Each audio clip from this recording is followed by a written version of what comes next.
नमस्कार साथियों, बहुत स्वागत है आप सभी का। मैं हूं आपके साथ चेतन पाठक और आप देख रहे हैं एनएमएफ न्यूज। श्रीलंका में तख्ता पलट यानी सरकार पलटने के बाद जो वहां के अब राष्ट्रपति हैं अनुराग कुमारा दिसानायके भारत के आधिकारिक दौरे पर आए हुए हैं और राष्ट्रपति बनने के बाद उनका ये पहला भारत का दौरा है। अब इससे देखने को मिलता है कि किस तरीके से जो मालदीव के राष्ट्रपति मोइजू थे उन्होंने पहले कैसे टेढ़ी आंख की थी भारत की तरफ और चीन चले गए थे। अभी हाल ही में नेपाल में केपी शर्मा ओली ने भी यही काम किया, चीन चले गए, भारत नहीं आए और अपनी परंपरा को जो है वो उन्होंने तोड़ा। लेकिन राष्ट्रपति अरुणा कुमार दिसानायके ने ऐसा नहीं किया, वो भारत आए हैं। अब ये कैसे देखा जाना चाहिए? हमारे साथ इस पर ज्यादा बातचीत के लिए विदेश मामलों के जानकार, शिक्षाविद और लेखक निपुण जी मौजूद हैं। बहुत स्वागत है सर आपका हमारे खास कार्यक्रम में। जी, कैसे देखते हैं बहुत इस आधिकारिक दौरे को? और चूंकि केपी शर्मा ओली ने जो कहीं कांड किया है, जो खेल किया है और धीरे धीरे चीन समर्थित होते चले जा रहे हैं और ज्यादा, उनको कब समझ आएगा? प्रश्न आपका बड़ा अच्छा है कि उनको कब समझ में आएगा, वो तो मैं बताऊंगा ही। लेकिन पहले मैं दिशा नायक की जगह में बता दूं आपको। देखिए, अगर हम दिशा नायक अनुराग अनुराग कुमार दिशा नायक की हम बात करें, तो ये इन्होंने पहली जो यात्रा की वो भारत की यात्रा की।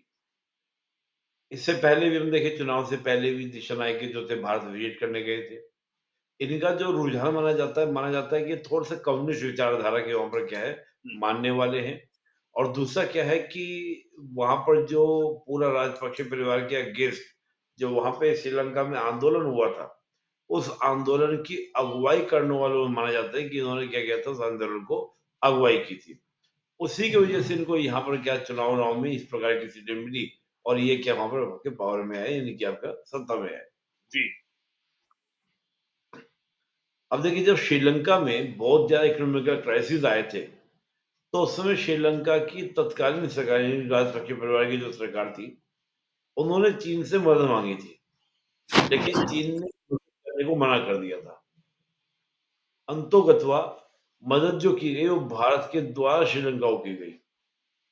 कई, जहां तक मुझे याद आ रहा है, 5 बिलियन अमेरिकन डॉलर के आसपास सहायता की गई थी।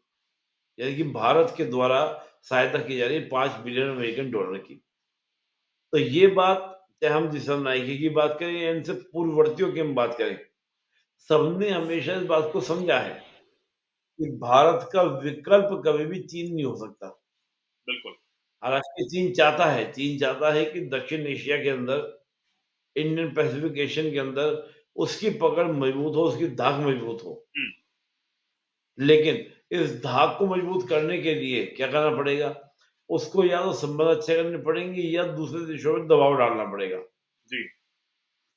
तो अमेरिका की जो, अब देखेंगे, पॉलिसी रही है ना, अमेरिका की, चीन की जो इस प्रकार पॉलिसी रही, ये सब जो पॉलिसी है अमेरिका की, चीन की, इनकी प्रेशर डालने की रही है, ना कि कहते हैं ना कि एकदम शांतिपूर्ण तरीके से, लिबरल तरीके से, डेमोक्रेटिक तरीके से भी सहयोग लिया जा सकता था, यानी कि आपको एक दूसरे से सहायता की जा सकती थी। अब दिशा नायक जो है, ये उसी आंदोलन के आपको क्या करते हैं, अगुवा करते हुए देखने को मिलते हैं, जो राजपक्षे परिवार के अगेंस्ट क्या था, मैदान में खड़ा हुआ था। इनको पुरस्कार मिला। अब 5 बिलियन, ये उस बात को कैसे भूल जाएं कि जो 5 बिलियन डॉलर की सहायता भारत ने की और चीन ने एंड टाइम पर उनको सपोर्ट नहीं किया। ठीक है, सत्ता में आने के लिए आप कुछ भी करें, जी। जैसे मौजूद साहब ने कहा कि India out, India out, India out. आज क्या हो गया? इंडिया आउट सब गायब। आज कहते हैं आप आओ, आप आओ, आप आओ, पैसा चाहिए, आज इन्वेस्ट। अकल आ गई कि नहीं, भारत के बिना गुजारा नहीं है। भारत के रंग गुजारा नहीं। तो उसी तरह के आप देखें कि जो दिशा नायके हैं वो इस बात को समझ रहे हैं, पढ़े लिखे हैं, काफी चीजें उन्होंने काफी लेकिन लंबे समय एक तक एक और कार्य सवाल ये किया भी है। है कि ये वही दिशा नायक हैं, खबरों के मुताबिक, जिन्होंने राष्ट्रपति चुने जाने से पहले कई भारत विरोधी बयान भी दिए। मैं वही बात कह रहा हूँ। तो श्रीलंका में इस प्रकार की स्थिति, ये तो कहना आपका, चाहे श्रीलंका हो, चाहे बांग्लादेश हो, चाहे म्यांमार हो, यहाँ का जो नेशनलिज्म है, कोशिश करते हैं कि भारत के प्रति फियर क्रिएट करके उनके मन में ये बात बिठा दी जाए, अपने देश के लोगों के बीच में क्या बात बिठा दी जाए कि बटोगे तो डेडस होगे। यानी कि अपने लोगों के मन में बताई जाती है कि भारत है आपका रियल एनिमी। भारत है एक्चुअल आपका एनिमी। भारत को अगर आपने कंट्रोल कर लिया फिर दिक्कत नहीं होगी। वो इस प्रकार का इस बार का क्या करते हैं, प्रयास करते हैं कहाँ पर आपका पूरा का पूरा इस पूरे घटनाक्रम के अंदर, इस पूरे मैटर के अंदर। तो आप देखेंगे कि जो दिशा नायिका का जो रुझान भारत की ओर आना हम्म। और आने के बाद 13वें संविधान संशोधन के इम्प्लीमेंट करने की बात करना, ये कहीं न कहीं श्रीलंका तो आपको समझ रहा है कि भारत के बिना हमारा गुजारा संभव नहीं है। जी। हम नहीं जा सकते। और सही बात है, जब बांग्लादेश हो या भूटान हो जी। या आपका नेपाल हो, कोई भी देश हो, सभी की स्थिति चेतन जी आपको ये देखने को मिलेगी, इनकी ज्योग्राफिकल कंडीशन की हम बात करें, स्ट्रैटेजिकल लोकेशन की बात करें या पीपल टू पीपल कनेक्टिविटी, चाहे वो आपका टूरिज्म के थ्रू हो, एजुकेशन के थ्रू हो, कल्चरली हो या आपका देखें आपका एथनिक सिटी के नाते हो, ये आपको ज्यादा क्या मिलते हैं, मिलने को देखते हैं, इंटरेक्ट होते हैं, कनेक्ट होते हैं। तो श्रीलंका के जो प्रेसिडेंट है, वो बात को समझ रहे हैं कि अड़ी भीड़ में कोई मदद करेगा तो भारत ही करेगा, भारत से दूर जाके गुजारा करने वाला नहीं है। हम चीन के पास चले गए तो चीन तो हमको बल्कि और क्या करेगा, जाल में फंसाएगा, जैसे हम्बन टोटा में हमको फंसा दिया। कोरोना के समय में भी खूब मदद जो है वो भारत की तरफ से यहाँ पर की गई। श्रीलंका को ये भी समझ आ गया। और बिल्कुल सही कहा आपने, चीन से मदद मांगी गई, लेकिन चीन का जो रवैया हमेशा से रहा है कि उसको कुछ ना कुछ इन रिटर्न हमेशा चाहिए होता है। तो यही वो पाकिस्तान से कर रहा है। और जहां जहां उसने मदद की बात कही है, चाहे वो नेपाल की बात हो, आज वो भी वहीं से कर रहा है। और श्रीलंका से भी उसने करने की कोशिश की, लेकिन ठीक है, भारत ने अपना पड़ोसी धर्म जो है वो निभाया और श्रीलंका की खूब मदद की। आज जो दिशा नायक के ये कहें कि उनका हृदय परिवर्तन भारत के लिए हुआ है, या फिर ये कहें कि राष्ट्रपति बनने के बाद एक फॉरेन पॉलिसीज जो होती हैं वो इस बात को समझ रहे हैं कि भारत के साथ अब रिश्ते खराब नहीं कर सकते हैं किसी भी सूरत में। आप मालदीव ने करने की कोशिश की, उसके बाद उनके मंत्री यही कहते हुए नजर आए कि आप आइए और हमारा जो टूरिज्म जो ठप हो गया है उसको अब भारत ही उठा सकता है। भारत के लोग सबसे ज्यादा वहां जाते थे। अब ये उनका आधिकारिक जो दौरा है, क्या कुछ श्रीलंका के लिए वो लेके जाने वाले हैं और क्या कुछ खास हो सकता है? देखिए, एक तो क्या है कि 13वां संविधान संशोधन जो था, हम्म। उसको इम्प्लीमेंट करने की बातें चल रही हैं कि उसको ठीक से इम्प्लीमेंट किया जाए। तो भारत सरकार ये लगातार ये चाहती है कि जो 13वां संविधान संशोधन था, जो इतने दशकों से अटका पड़ा है, उसको आप कहिए लागू करो। एक तो बात ये। जी। दूसरा क्या है कि श्रीलंका के साथ हम बात करते हैं, तो श्रीलंका में बहुत ज़्यादा इंटरेस्ट, जैसे हम देखिए हम्बन टोटा पोर्ट की हम बात करते हैं। हम्बन टोटा पोर्ट जो है, वो श्रीलंका ने चीन को दे रखा है 99 ईयर्स के लिए। लेकिन केवल और केवल टूरिज्म, ट्रेड, उस तरह की एक्टिविटी के लिए इसने दे रखा है, ना कि वहां पर कोई और एक्टिविटी को क्या किया जाए, संचालन कराया जाए। लेकिन हो क्या रहा है इसको आप देखेंगे तो इस प्रकार के हालात वहां पर है कि कोई भी व्यक्ति जो है वो सिक्योर नहीं रह पा रहा है। तो बहुत सारे इश्यूज वहां पे क्या होता है, क्लियर होता है, खासतौर से माइनॉरिटी के संदर्भ में, कि अल्पसंख्यकों के संदर्भ में। तो श्रीलंका की स्थिति में क्या है कि जब आपका तमिलों की हम बात करते हैं, तो तमिल बड़ी संख्या में कहाँ पे आपका भारत में रह रहे हैं। भारत चाहता है वो सारे तमिल जो वापस चले जाए, श्रीलंका में चले जाएं। उनको 13वें संविधान संशोधन से जो ऑटोनॉमी दी गई है, वो ऑटोनॉमी उनको दे दी जाए ताकि वो शांतिपूर्ण तरीके से वहां पर रहे, शांतिपूर्ण काम करें। एक तो ये बात जो है इस बार होने की पूरी पूरी बातें हैं कि उस पर भी क्या हुई, चर्चा होगी। दूसरा, श्रीलंका का विकास कैसे हो सकता है, जो श्रीलंका अभी आपका बिल्कुल खाई में चला गया था, उसका डेवलपमेंट कैसे हो सकता है, उसका विकास कैसे हो सकता है, उस पर भी क्या होगा, आपका अमल किया जाएगा, चर्चा की जाएगी। दूसरा हम देखें, श्रीलंका जो है, श्रीलंका भारत के लिए केवल आपका एक स्ट्रेटेजिक पार्टनरशिप नहीं, ऐतिहासिक रूप से मित्रता नहीं, बल्कि श्रीलंका का भारत पर जो संबंध है, मैं उसको ये भी कह सकता हूँ कि श्रीलंका कहीं ना कहीं भारत पर क्या है, डिपेंडेंट है हर तरह के मैटर को लेकर। देखिए, अब श्रीलंका अपने नेवी के द्वारा मछुआरों को भी ठीक तरह से रोक पाता है।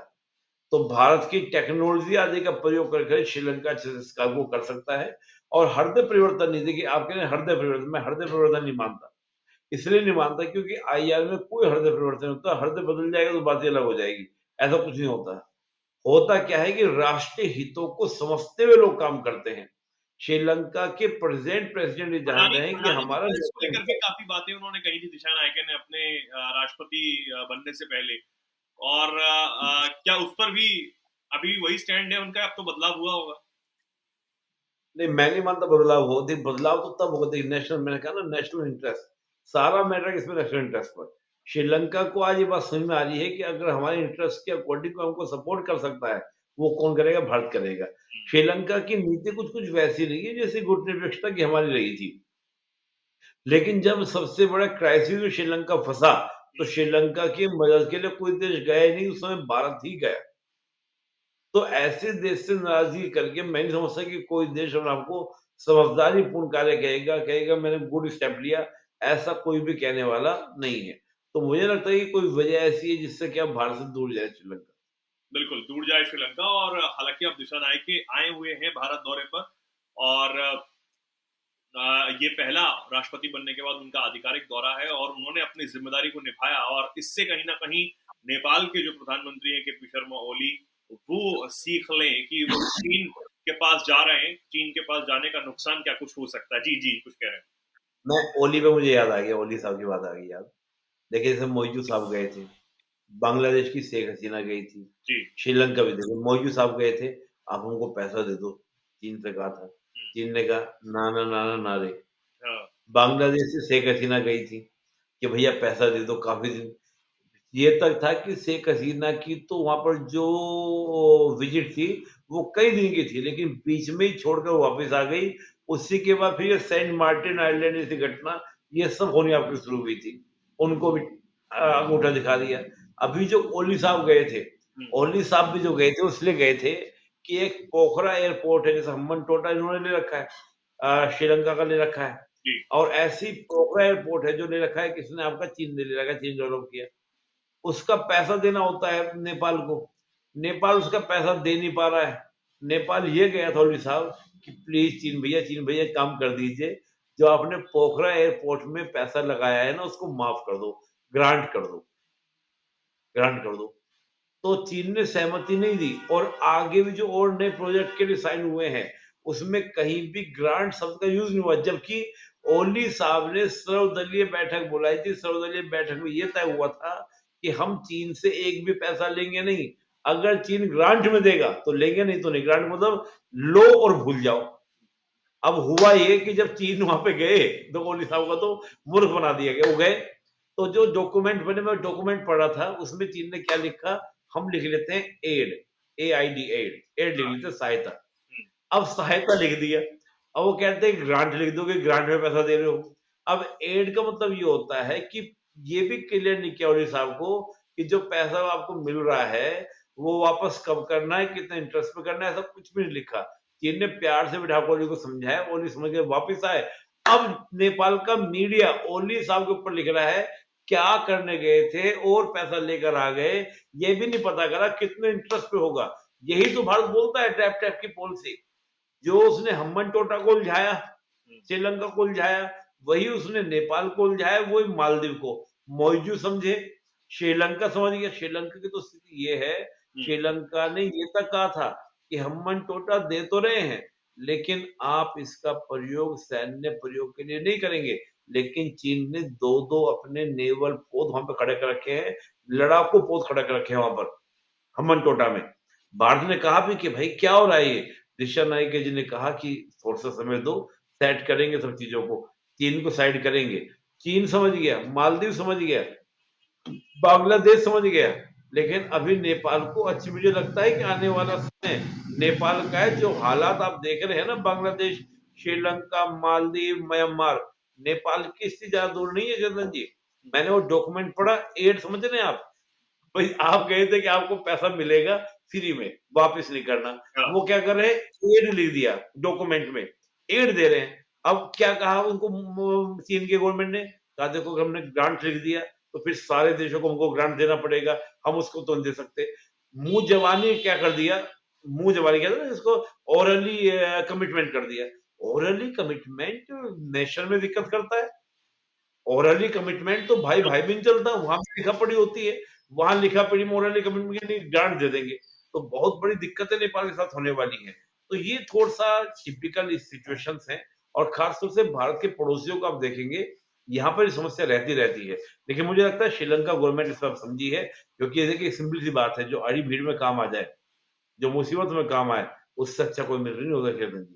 ये दैट्स द मुसीबत में रियलिटी। काम आया और दिशा नाइके की जो सोच है वो कहीं ना कहीं अलग थी और जो हालात श्रीलंका के बने हुए थे, जिस तरीके के हालात वहां पर थे, उनको सुधारने के लिए एक ऐसा लीडर की जरूरत थी जो लोगों से जुड़ा रहे और क्योंकि जिस तरीके के फैसले राजपक्षे परिवार और उनकी सरकार ने वहां पर एक ही चाचा भतीजे ताऊ की जो सरकार वहां पर थी, सभी एक ही मंत्रिमंडल में पूरा परिवार शामिल था और जो उन्होंने बेड़ा गर्क श्रीलंका का किया है उसमें कोई शक नहीं और वो दिखा भी कि वहां के हालात क्या थे। ये अब कहीं ना कहीं बहुत बड़ा कहीं की बहुत बड़ी जिम्मेदारी भी है, एक बड़ी चुनौती भी दिशा नायके के पास में है, सामने है, तो वो उसको निभा रहे हैं और उसमें कहीं ना कहीं उन दिक्कतों को दूर करने का काम कर रहे हैं और भारत के साथ जो रिश्ते वो अच्छे हमेशा से श्रीलंका के रहे उनको और दुरुस्त करने का काम कर रहे हैं। आने वाले दिनों में किस तरीके से और ये रिश्ते प्रगाढ़ होते हैं ये भी हमारी नजर बनी रहेगी और नजर ये भी रहेगी कि अब नेपाल किस तरीके से खाली होने वाला है क्योंकि वो चीन का साथ छोड़ नहीं रहा है। ठीक है, बहुत बहुत धन्यवाद निपुण जी एक तो आपका। मैं बस लास्ट में हाँ एक तो माफ़ी चाहूँगा सभी दर्शकों से आपकी कि आज थोड़ा तबीयत मेरी नासाज है, तो इसलिए थोड़ा-सा मुझे दिक्कत हो रही है, बोलने बिल्कुल में भी बिल्कुल, थोड़ी लेकिन तकलीफ है। लेकिन आपका शुक्रिया जो आप तबीयत खराब होने के बावजूद भी हमारे दर्शकों को सब समय देते हैं, हमें समय देते हैं और ये जो टॉपिक्स हम समझते हैं आपसे निपुण जी, ये बहुत इंपॉर्टेंट टॉपिक्स होते हैं और हमारे दर्शक भी उस दिलचस्पी के साथ आपको सुनते हैं और कमेंट सेक्शन में आपसे सवाल भी पूछते हैं कई। मैं कोशिश करूंगा कि अगले सेशन से हम उन कमेंट्स को भी पढ़ना शुरू करें ताकि जो लोग हैं वो आपसे और ज्यादा कनेक्ट हो सके। ठीक है, नहीं, नहीं, फिलहाल ये अच्छा बहुत बहुत रहेगा। धन्यवाद जी। फिलहाल के लिए बहुत बहुत धन्यवाद निपुण जी बहुत हमारे साथ बहुत जुड़ने के धन्यवाद। लिए और मैं अपने दर्शकों को एक और जानकारी इस वीडियो के माध्यम से दे ही दूं कि एक पाकिस्तान के ऊपर जो भी चर्चा हम लोग करते हैं और अगर आप उसे खास तौर पर देखना चाहते हैं कि आखिर पाकिस्तान के इतने बुरे हालात क्यों हैं, तो आप हमारे चैनल पर देख सकते हैं। निपुण जी ने बहुत तफसील से उसमें जानकारी दी है कि पाकिस्तान किस तरीके से बर्बाद हुआ है जब से वो भारत से अलग हुआ, एक अलग देश बना और धीरे धीरे जिन्ना और तमाम जो सोच थी पाकिस्तानी वो कैसे कैसे धराशायी हो गई और आज क्या है ये हम सब जानते हैं। तो 1947 से लेकर आज तक जो पाकिस्तान के हालात हैं उस पॉडकास्ट में निपुण जी ने बहुत अच्छे तरीके समझाया है। आप उसे हमारे चैनल में जाकर देख सकते हैं और मैं इस वीडियो के डिस्क्रिप्शन में भी उसका लिंक दे दूंगा, तो आप जाके उसमें देख सकते हैं। फिलहाल के लिए बहुत बहुत धन्यवाद, हमारे दर्शकों का बहुत बहुत धन्यवाद। जुड़े रहिए ऐसे ही एनएमएफ न्यूज के साथ। नमस्कार।